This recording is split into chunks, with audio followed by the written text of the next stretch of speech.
Sylvester and the Magic Pebble by William Steig. Sylvester Duncan lived with his mother and father at Acorn Road in Oakdale. One of his hobbies was collecting pebbles of unusual shape and color.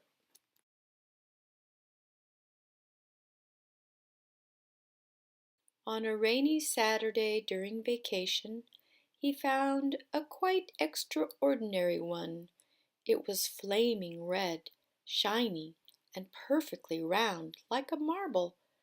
As he was studying this remarkable pebble, he began to shiver, probably from excitement, and the rain felt cold on his back.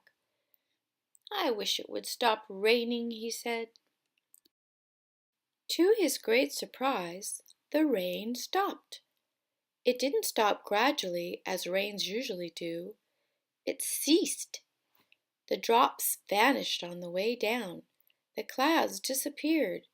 Everything was dry, and the sun was shining as if rain had never existed. In all his young life, Sylvester had never had a wish gratified so quickly.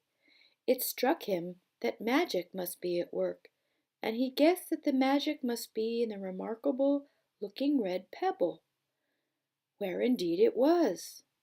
To make a test, he put the pebble on the ground and said, "I wish it would rain again." Nothing happened, but when he said the same thing holding the pebble in his hoof, the sky turned black. There was lightning and a clap of thunder, and the rain came shooting down. "What a lucky day this is," thought Sylvester. "From now on I can have anything I want. My father and mother can have anything they want. My relatives, my friends, and anybody at all can have everything anybody wants."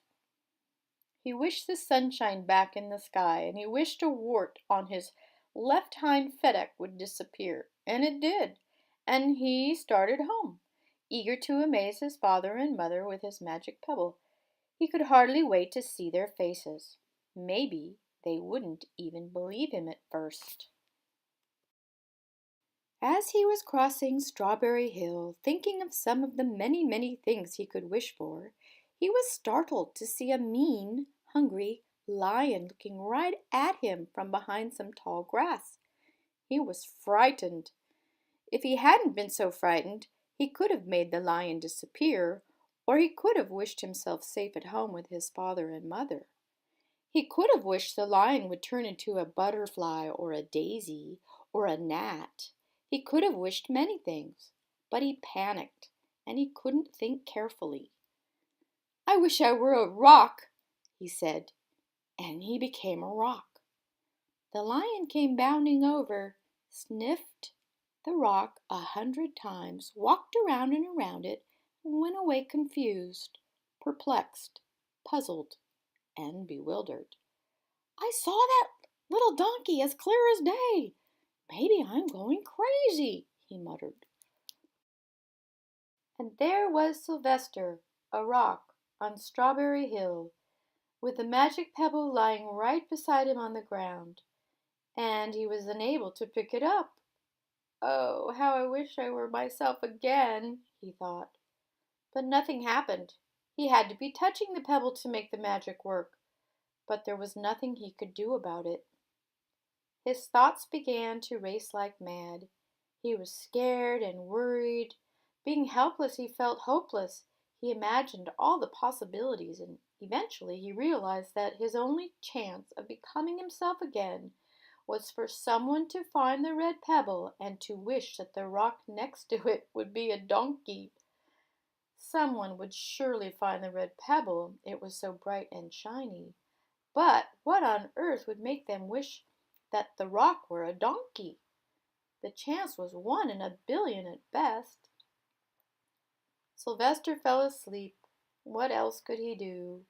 Night came with many stars. Meanwhile, back at home, Mr. and Mrs. Duncan paced the floor, frantic with worry. Sylvester had never come home later than dinner time. Where could he be? They stayed up all night wondering what had happened, expecting that Sylvester would surely turn up by morning, but he didn't, of course. Mrs. Duncan cried a lot, and Mr. Duncan did his best to soothe her. Both longed to have their dear son with them. "I will never scold Sylvester again as long as I live," said Miss Duncan, "no matter what he does." At dawn they went about inquiring of all the neighbors. They talked to all the children, the puppies, the kittens, the colts, the piglets. No one had seen Sylvester since the day before yesterday. They went to the police. The police could not find their child. All the dogs in Oakdale went searching for him. They sniffed behind every rock and tree and blade of grass, into every nook and gully of the neighborhood and beyond, but found not a scent of him. They sniffed the rock on Strawberry Hill, but it smelled like a rock. It didn't smell like Sylvester. After a month of searching the same places over and over and over again, and inquiring of the same animals over and over again, Mr. and Mrs. Duncan no longer knew what to do. They concluded that something dreadful must have happened, and that they would probably never see their son again, though all the time he was less than a mile away. They tried their best to be happy, to go about their usual ways, but their usual ways included Sylvester, and they were always reminded of him. They were miserable. Life had no meaning for them any more. Night followed day, and day followed night, over and over again. Sylvester on the hill woke up less and less often. When he was awake, he was only hopeless and unhappy. He felt he would be a rock forever, and he tried to get used to it. He went into an endless sleep. The days grew colder. Fall came with the leaves changing color. Then the leaves fell and the grass bent to the ground. Then it was winter. The winds blew this way and that. It snowed. Mostly the animals stayed indoors, living on the food they had stored up. One day a wolf sat on the rock that was Sylvester and howled because he was hungry. Then the snows melted, the earth warmed up in the spring sun, and things budded. Leaves were on the trees again. Flowers showed their young faces. One day in May, Mr. Duncan insisted that his wife go with him on a picnic.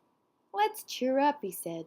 "Let us try to live again and be happy even though Sylvester, our angel, is no longer with us." They went to Strawberry Hill. Mrs. Duncan sat down on the rock. The warmth of his own mother sitting on him woke Sylvester up from his deep winter sleep. How he wanted to shout, "Mother, Father, it's me, Sylvester, I'm right here." But he couldn't talk. He had no voice. He was stone dumb. Mr. Duncan walked aimlessly about while Mrs. Duncan set out the picnic food on the rock. Alfalfa sandwiches, pickled oats, sassafras salad, timothy compote. Suddenly Mr. Duncan saw the red pebble. "What a fantastic pebble!" he exclaimed. Sylvester would have loved it for his collection. He put the pebble on the rock. They sat down to eat. Sylvester was now as wide awake as a donkey that was a rock could possibly be. Mrs. Duncan felt some mysterious excitement. "You know, Father," she said suddenly, "I have the strangest feeling that our dear Sylvester is still alive and not far away." I am," Sylvester wanted to shout, but he couldn't. If only he had realized that the pebble resting on his back was the magic pebble. "Oh, how I wish he were here with us on this lovely May day," said Mrs. Duncan. Mr. Duncan looked sadly at the ground. "Don't you wish it too, Father?" she said. He looked at her as if to say, "How could you ask such a question?" Mr. and Mrs. Duncan looked at each other with great sorrow. "I wish I were myself again. I wish I were my real self again, thought Sylvester. And in less than an instant, he was. You can imagine the scene that followed. The embraces, the kisses, the questions, the answers, the loving looks, and the fond exclamations. When they had eventually calmed down a bit and had gotten home, Mr. Duncan put the magic pebble in an iron safe. Some day they might want to use it, but really for now, what more could they wish for? They all had all that they wanted. The end.